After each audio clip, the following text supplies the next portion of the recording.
To begin with, I want to thank the Andrew Mellon Foundation and the William and Flora Hewlett Foundation.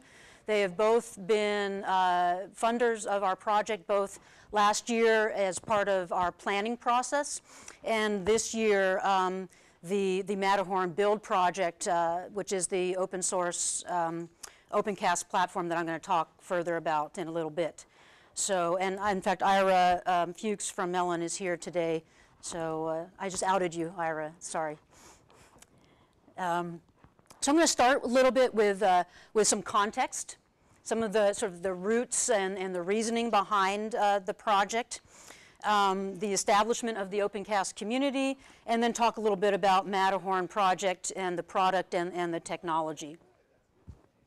So to begin, from a more personal, if I can call the institutional perspective a personal perspective, because I think it parallels what many of the other institutions have been going through and what the industry as a whole has kind of gone through.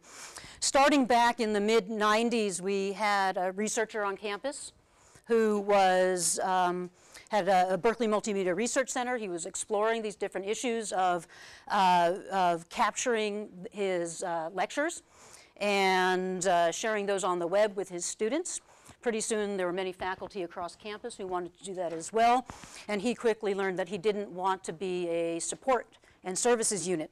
So with the establishment of our Educational Technology Services Unit, that came under our umbrella, and we began to look at what is it going to take to really institutionalize this and sustain it, and what is it going to cost us, how are we going to manage the technology, how are we going to manage the program, and through the process sort of started to build that out, support more faculty. It's all an opt-in program. Began to hit a place where the architecture, the technology was getting old. It needed to be expanded. And so we started to take a look at ways that we could partner with other commercial vendors in the industry who were doing interesting things. Started to talk to our peers and look at how can we do something together. Now, this was Berkeley's perspective, and we weren't alone in that. As we look across higher ed, you know, a lot of people were working in research. We started to see isolated pockets of interest and solutions, some schools leading the way. Out in around 2006, we really started to see industry innovation and a lot of consumer adoption. The iPod came out, iTunes U, Google started playing around with Google Video, and then we're getting to a place where there's more and more pressure for institutions of higher ed to come up with podcasting, video and audio, screencasting solutions, and they need to do it in a cost-effective way. So this is what led us to talking to our peers. To give you an idea of some of the numbers we're talking about here in terms of the viewership of our content. All of our content at Berkeley is open. So it was 2006 that we started working with YouTube and iTunes. Not all of our content is up there. All of our content is at webcast.berkeley. So you can see that we have quite a few number of views, 34 million over the past 2 years from our webcast.berkeley site. Those are downloads. 14.8 million streams, and to give you a reference, our old stuff is all real, so it has to be streamed. In 2006, we started doing some downloads for audio, but then video just started last year. Forming our partnerships with YouTube and iTunes back in 2006. We originally expected that those two would quickly take up our pie and a little bit from our local brand. So it's very interesting to us that we still have so much viewership coming right from the original portal. Although many of our students still consider this home base, and it is, of course, the source of truth for all of our archives. Again, in terms of this kind of success of video content, we're not alone. One of our partners, the Joseph Stefan Institute, they launched their portal called videolectures.net, which is an aggregate of academic lectures online. And once after they launched in January 2007, they were seeing about a 40% increase per week in viewership of those lectures. And of course from MIT OpenCourseWare, that the courses that actually have video lectures are viewed 12 times more than courses without the media. So I think what we're looking at here is a format for OpenCourseWare that has incredible potential. And so putting that together with sort of the technological needs and constraints, we started to say, how can we do this in a way that really can be leveraged by more institutions? Before we talk about that, I think another thing that's really important to talk about is about why we do this. You know, for Berkeley's perspective, in a way, we went down that road. Our students expect it. There's a lot of success in that. Our faculty are increasingly wanting to go there. But when we look at it as a whole, why should higher ed invest in this medium?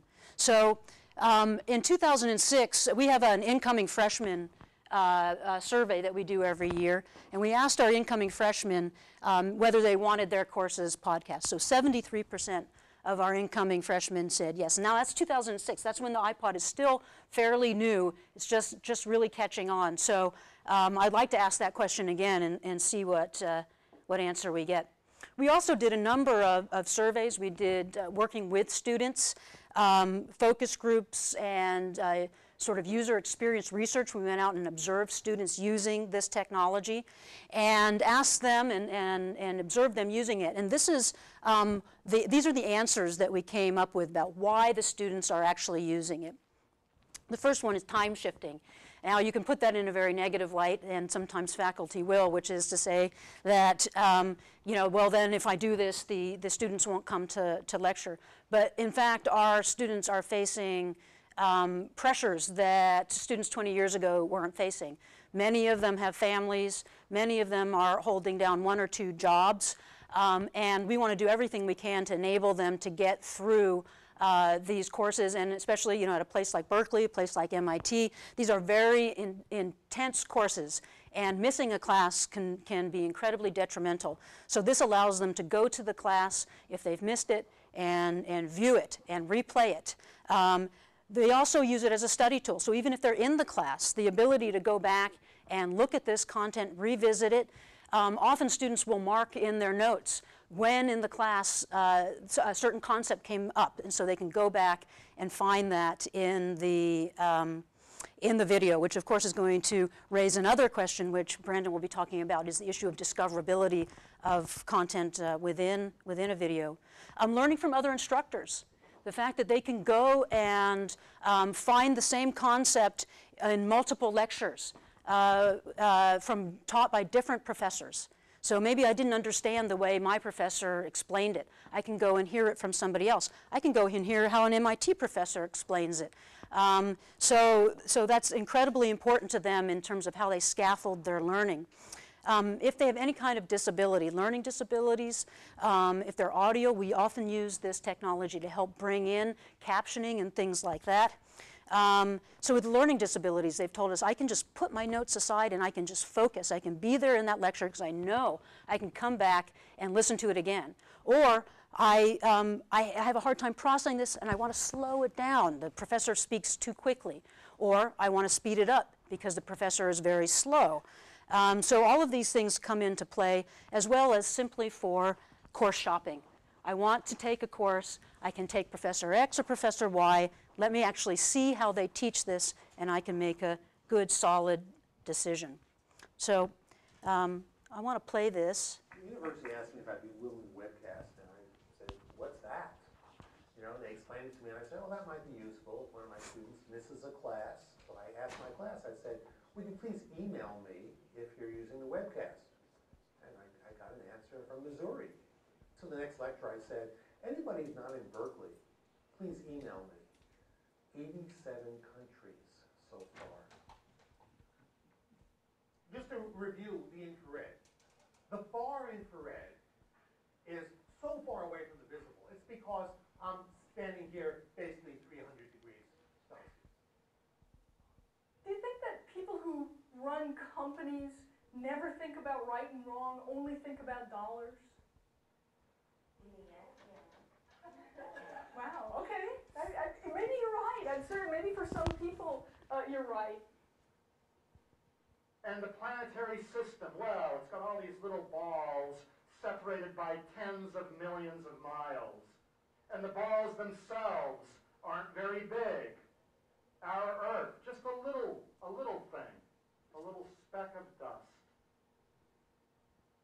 I want you to appreciate what you carry in the top of your heads, because this mass only weighs 3 pounds, and yet it has the capacity to conceive of a universe 1 billion light years across. There's a great joy in teaching. It's one thing to know something. If nobody to share it with, it's not nearly as much fun. So I just wanted to share that with you. That's a little demo roll of some of the courses, but I think one of the things it demonstrates is how, it's not just for the students we're doing it, it's something that is also really valuable for the faculty. It's a way for them to really tap into the mission and value of what they do. And for the folks that you heard from there, the fact that they're sharing it with people all over the world has been incredibly meaningful to them. And in many ways, in some cases, it's an issue of engaging with people from parts of the world where your curriculum is focused on. We had one person from Estonia correct one of our professors in history about one of their facts, because they're there and they lived through it. So these are incredible opportunities to start thinking more expansively from an institutional perspective and also from an individual teaching and learning perspective. So this, yeah. So, I mean, the little video that you showed, it seems that your faculty are kind of are invested in sort of the feedback that they receive from people outside of the institution as well. I mean, we've actually had faculty say, one of the reasons I don't want to do this is because, it's going to, apart from my current teaching responsibilities, I'm also going to have to sort of be professor to an audience much wider. I mean, do you have those responses from certain faculty as well? Or have you had, obviously people very excited about having an audience outside of Berkeley? Well, the program is completely opt-in. So it is, if somebody really doesn't want to do that, they don't do it. So it tends to be the more open professors, but we also have some professors who opt to put it into our Sakai instance. But generally not because of that. They do it because of IP issues, copyright issues that they're concerned about. Or we've had it where they're introducing a course for the first time and they don't really want to feel exposed in that new content. But because it is opt-in, we generally don't have that. We had one young faculty who was concerned about it. We were able to convince her to come aboard just to try it out, and that it may be an opportunity for her. She ended up being able to, she built a blog that linked to it. She was in the top 10 podcasts on iTunes U. It ended up helping her career immensely. So, I think there are different sides of it, and some faculty, and probably more likely the younger ones, are willing to take that risk because there's something to be gained, and maybe the folks who've been around who already have tenure, it may not be as important. But you can see also from that, you saw Alex Filipenko, with his big light years away. I mean, these people are incredible performers. It's also an opportunity to bridge the gap between the learner and the faculty, and to show the whole learning experience. I think when you are purely looking at text-based lectures, you miss out on that engaged experience where the faculty is interacting with students, where students are bringing knowledge into that, and it's almost a dance or a performance that's happening between the teacher and the student. So, any other questions about that before I move on? Yeah. Just a technical question. What are you using for your lecture capture now? Right now, we're using a combination of some homegrown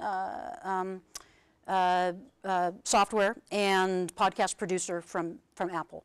But we're moving. I'm going to talk a little bit about Opencast, which is where we're heading. Okay, so I'm going to move on to that. Yeah. The video that we have there is, yes, it's podcast producer and homegrown. So basically, we use the homegrown to schedule all of our courses. Basically, you go into our Sakai instance, and you're able, as a faculty member, if you're in a podcast-enabled room, it knows that and it invites you to participate. You go through the approval process. All you have to do is walk into the lecture hall, put on your lapel mic, and then you can start, and it will automatically capture and encode and distribute your content. Okay? So for people that aren't enrolled, how do they find these podcasts? Are they limited to the description inside YouTube video, or do you guys have some metadata that you store on Opencast? We have some, in our webcast site, we have some basic, very simple metadata. But right now, it's not really readily discoverable. We did have a search feature there for a while. It's, you know, we're in a transition period, but it is hard to discover, and that's one of the problems that we're trying to address. So. Do you handle like automatic transcription or referral to transcription service for? Let me tell you about Opencast, because I don't want to talk about the webcast.berkeley stuff because I consider this an interim solution. And really what it's doing is that Opencast, which is a consortium of many different organizations, is coming together to address some of these issues. So I'll walk through this, and then if you have questions at the end, maybe we can do that. And in order to get through this, I think we also want to have Brandon go, because we're tight on time. So last year, we spent a year working with other institutions all over the world, creating the Opencast community, which is to create a community of practice in higher ed, and really trying to bring across higher ed a wide variety of the users and representatives of video and audio across the campus. We've also begun to partner with nonprofit media organizations, which often have the same needs and deep level of expertise, open source support vendors, commercial vendors in this space, as well as a number of IT and EDU consortiums such as OCW Consortium and others. Our goal was to create this community of practice, to start to build out a wiki of showcases and listservs of technology support, and we wanted to gather requirements for an enterprise level open source podcast system and see if there was really potential for us to come together around the creation of a common platform, which is what Matterhorn has become now.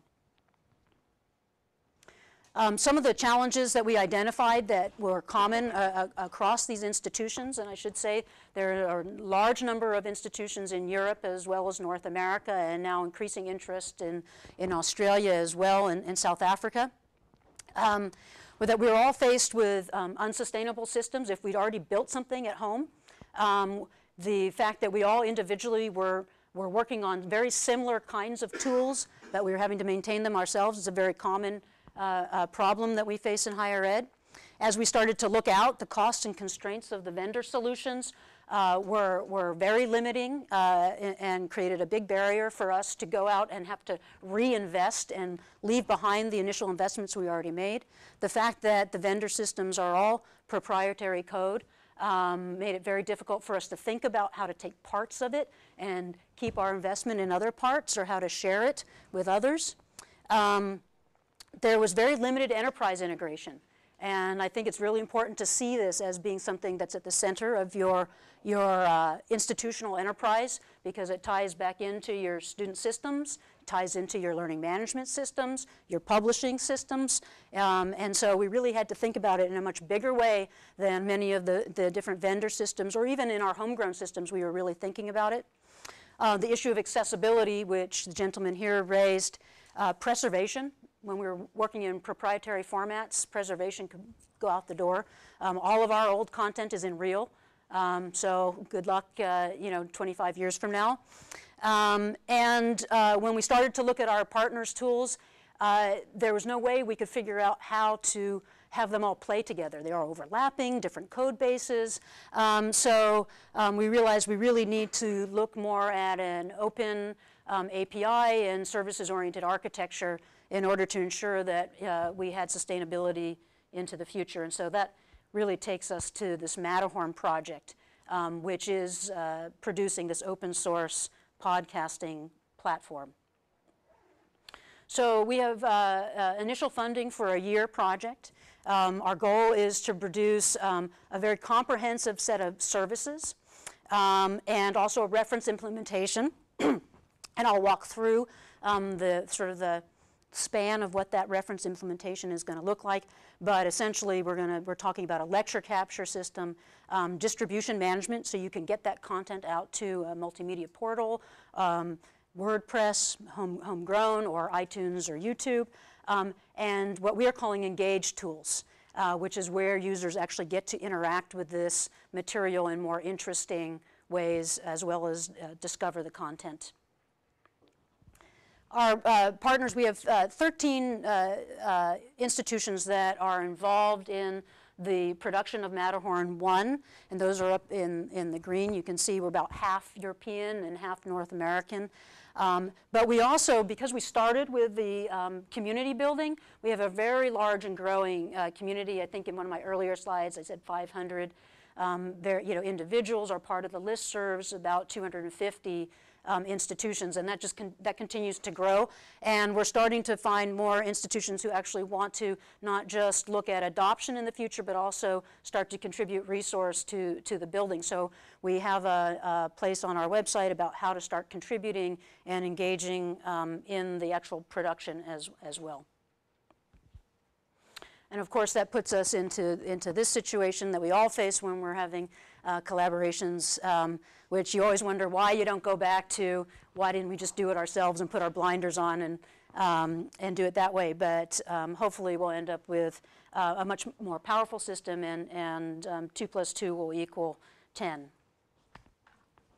So to give you a sense of where we're starting from, I think the reason these partners came together was they all had a piece of the pie, a piece of the puzzle, I should say, and strong foundations in the media development.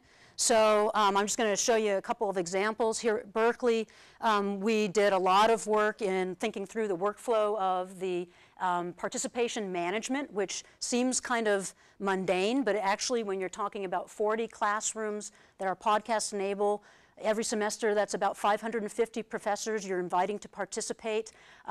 Approval, sign-offs, all of that is very important for IP. So it was actually a nightmare when you're talking about doing it in a manual process. So we automated that and integrated it in with our Sakai instance. Here are... I know you're up for time. Yeah. I wanted to know, you made a point about IP. Uh-huh. Is it just the participant says that the IP is cleared, or do you actually have any mechanisms for managing the intellectual property management? So so if I'm doing a lecture, I put up an extremely copyright encumbered image, which is captured. Yeah. Do you guys sort of detect that or account for that? We do a lightweight scrub, and because in a video situation we have people in the classroom, and they've been trained on how to sort of look out for that kind of thing and either pan away from a slide or inform the folks who are doing the lightweight scrub. We don't do as an intensive scrub as MIT does, but we have a very liberal takedown policy, and we've never in all these years been asked to take anything down. But I like to think that our openness to that helps. So, and we do rely on them to tell us. And like in the case of the professor who wants it behind Sakai, he made that call himself. Our partner in Zurich has a lot of background in developing a lot of OCR for indexing of slides as well as metadata capture. In Saskatchewan, they've done a lot of work with capture and scheduling. At Northwestern, a lot of work in engaging directly with the media in transcription and annotation. In Osnabrück, Germany, with media analysis and footprinting for tracking how people are using and viewing the content, as well as more engaging bookmarking and annotating tools, and bringing it into Web 2.0, that's Osnabrück as well. From Toronto, we're working with the ATRC to bring captioning and transcription right into the workflow rather than something you think about afterwards, which is also a big cost barrier. And we're obviously working and talking closely with the media spoken media folks about what they're doing in speech to text and ways that we can bring that in through services as well. So there are really 4 different phases that we think about in Matterhorn, starting with the preparation. I showed you our participation management, the need to schedule, reserve, approve. We have to manage locations and also associate and create that initial metadata so you can at least do a very high-level discovery process. Then the content capture, start, stop, pause. You can automate that. Berkeley, it's very important for us to not get in the way of faculty, so we want to automate it. Other folks, it's very important to start and stop, depending on how active you are with your class. So that will have to be configurable, as well as really seeing this as a way of bringing in media that you might not want to simply automatically capture in the classroom, but bringing in highly produced video and putting it into a processing engine and distributing that in various ways. That one of our colleagues from South Africa is very interested in that. And some of the goals for us in this area are really to, be able to allow institutions to continue to use the hardware that they've already invested in, and also to be network fault tolerant, because we did for a while rely on the network to bring that media over, and if you have any blips in the network, you're going to lose something. So those are important criteria. The third is process and distribute. So this is where it gets really interesting, right? This is where we do the media analysis, the OCR, speech to text, the time-based annotation. This is where you start thinking about issues of transcription and captioning. The ability to trim and merge video in, to brand it, and to distribute the media and metadata. So these are areas that are very complex. We're going to develop services out for many of these, but you won't necessarily in year 1 see a strong UI for all of this. But this is really building out a foundation for other projects also to build on, like the spoken media project. And then finally, the engage. And to me, this is really ultimately why I'm here in front of you, why many of us are interested in this, which is that we really see this as a way to improve and transform teaching and learning. So the ability for students to discover this content down at a very deep level, to watch and listen and play it within an environment that's meaningful to them and has the context of the course.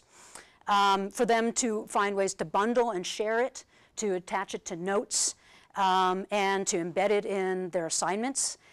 These are areas where I think we're going to really see this content taking off, and the ways that it will really change the way that not only does teaching and learning take place in the classroom, but the way we as learners use it to further our own learning in our personal and our instructional, formal instruction lives. So some of the timeline and status here.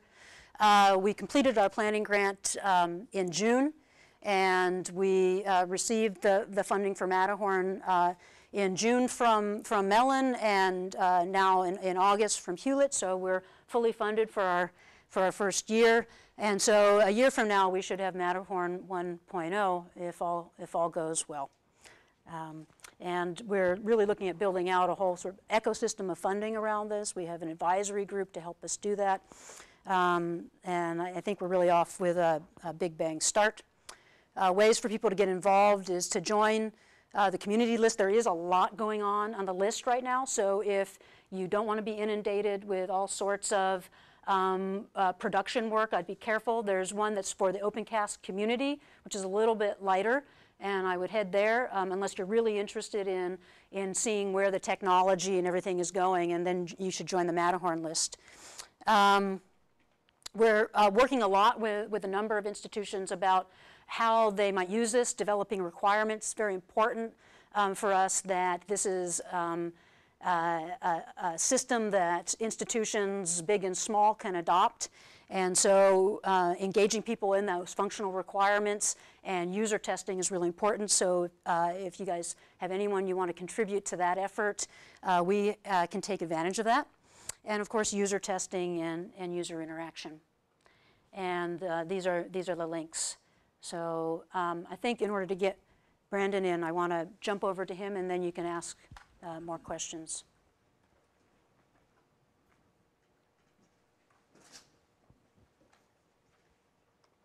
Go ahead and start, yep. Yeah. There you go. Switch the microphone. Not so much.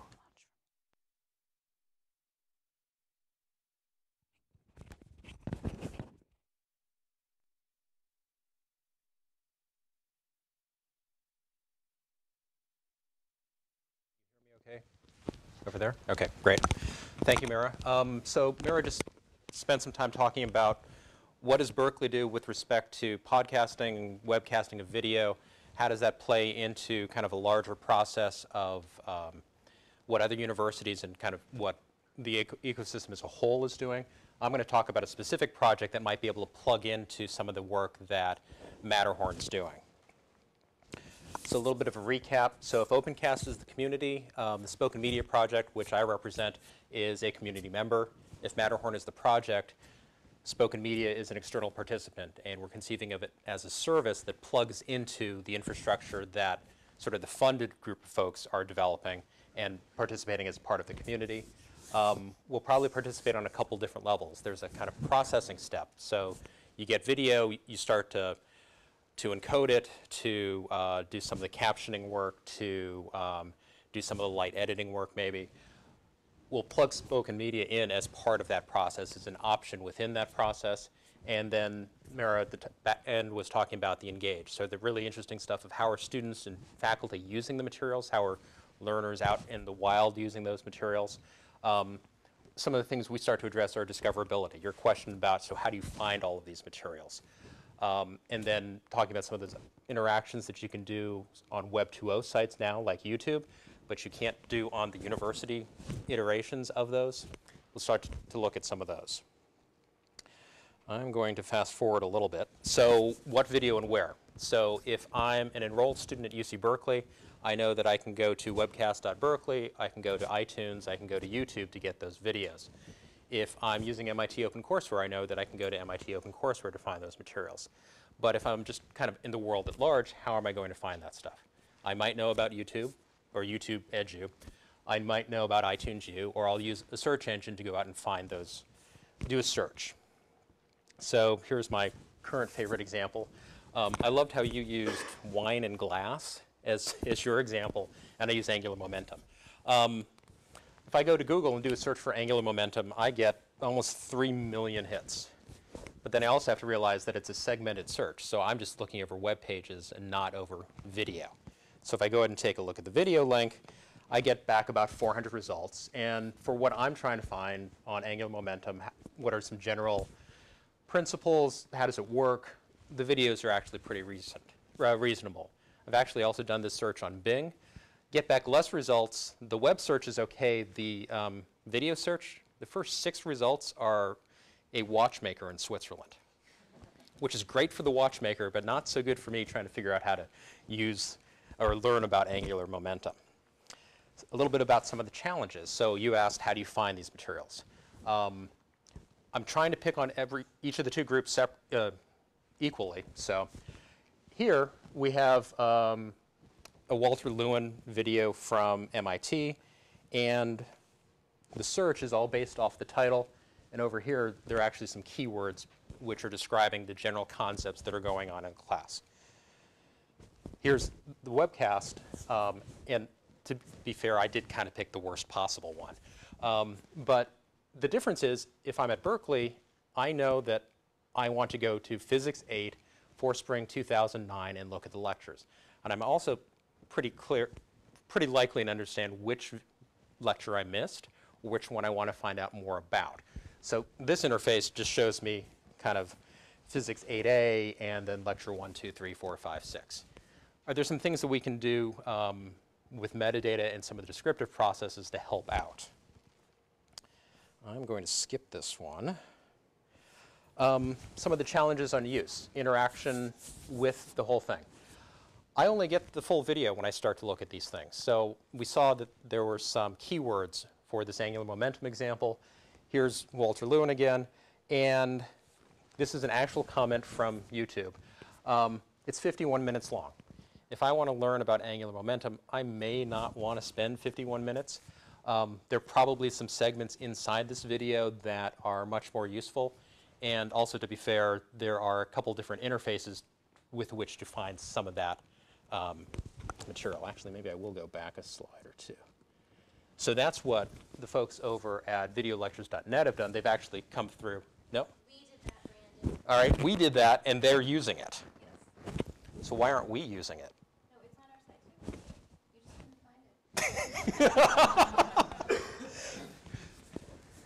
find it. My helper in the audience is Kate James, who's the production manager for OCW. Then the other question is, do captions exist?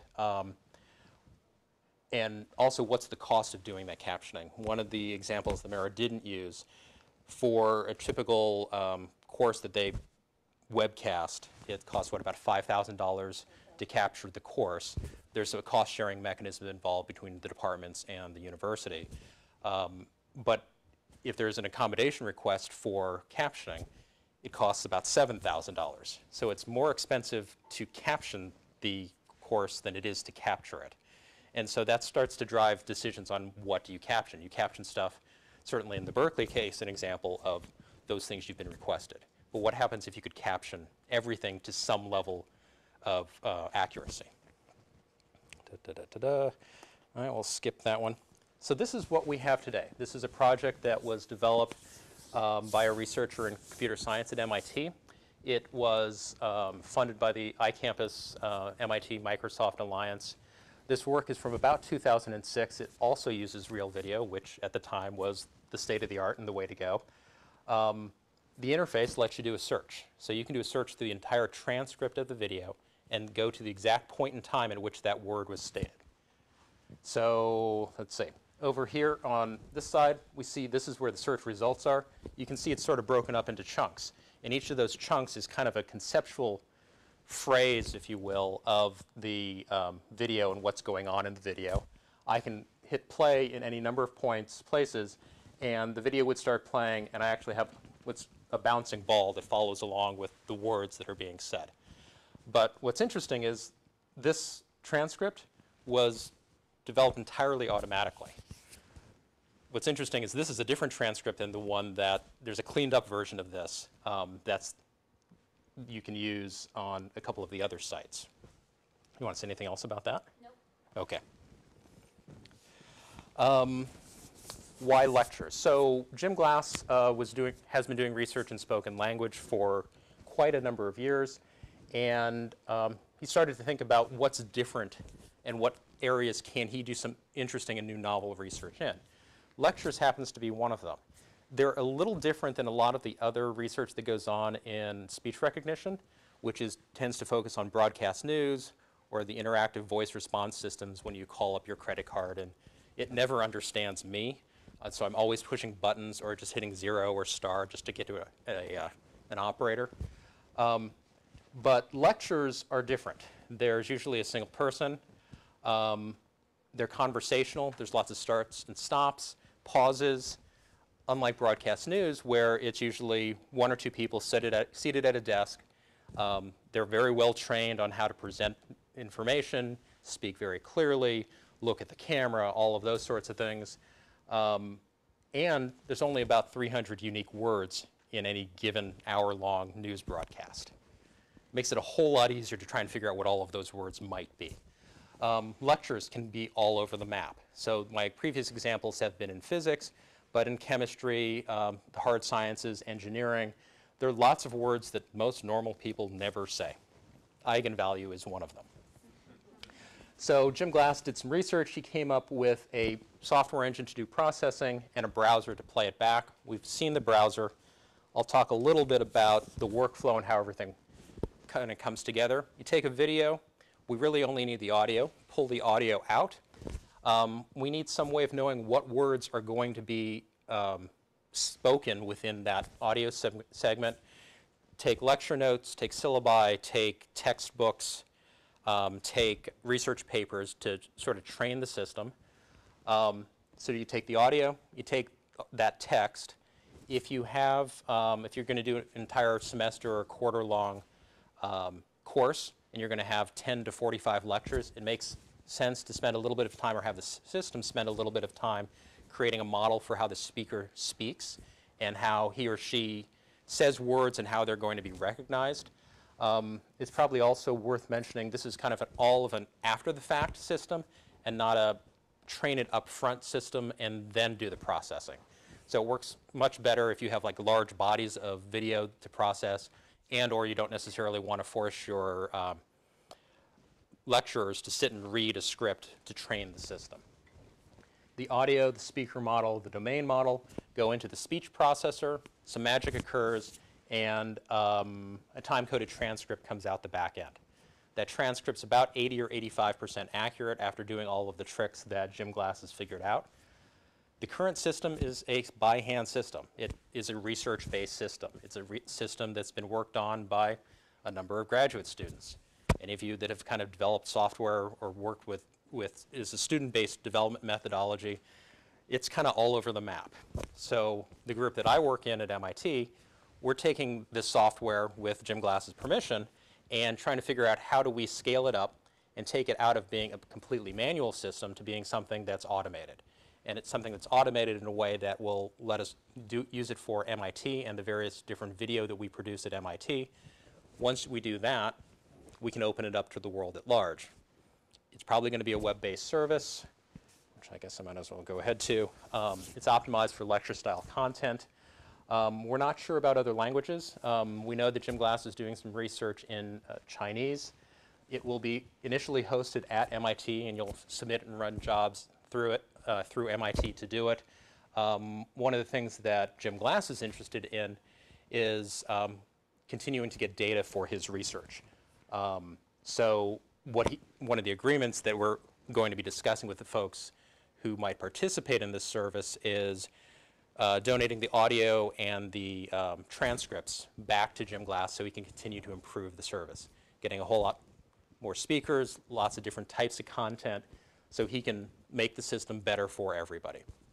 If you think about that in an OER sense, it makes a lot of sense because the audio and video is already available typically under an open license, and most of the licenses would allow this kind of work to occur. There might be some privacy concerns and issues, but we'll get there. And as we move forward, a lot of the things that Mara was saying about engage and how do students use the materials and how do faculty use materials, those are the things that we really want to get to. So if we can create a transcript that's 80 to 85% accurate, we can find materials a whole lot more easily. We can start to describe them in ways that we haven't otherwise been able to do just because it's kind of a time-intensive process. We can start to open up interfaces that let students and users start to do some of that annotation and bookmarks and kind of creating clips and kind of doing some of that creation of sort of context and how you might use these in other ways that as just kind of a production shop of having to produce lots and lots of video every semester, you don't really have the time to focus on that. But if you can get the community at large to do it, even better. I will stop there since I'm technically over like by a minute. Do you want to take a question or two? Yeah, let's take a couple of questions if there are any. I mean, we have And if you have any questions for Mara also. margin. We'll go here, then we'll do Ira. And this could go for both of you. Have you considered using like metadata generating proxy that would automatically send transcripts through that would then generate metadata based on what found? And Yes. The example that I would use would be overlay. Can you guys repeat the question? So the question is if, I guess it doesn't necessarily need to be just because we have a transcript, but any sort of summarization and automatic metadata generation on the video that gets produced. And yes, absolutely, we've talked about that. There's some other software and research that I know about besides the one you just mentioned. Do you have anything planned as part of the current roadmap?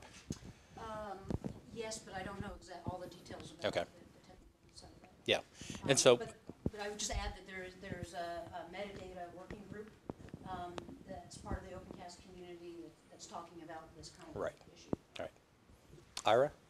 Make an educated guess as to when you think MIT would actually be able to offer a service to others for their lecture I would have said September, but then August hit, and I'm traveling the entire month, and our software engineer is on vacation the entire month, which But you think it's soon? it is soon. I'd say by the end of the year, actually, I'd say by the end of September, we could actually run tests for folks, and that by the end of the year, we should have a somewhat automated process to run through and do this. And a related question, how do you plan to sustain this? That's a really interesting question.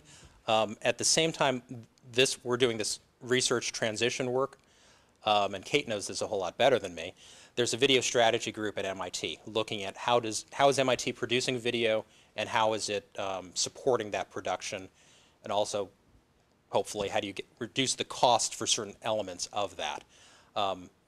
Andrew McKinney, who's the software engineer on the project, also sits on that video strategy committee.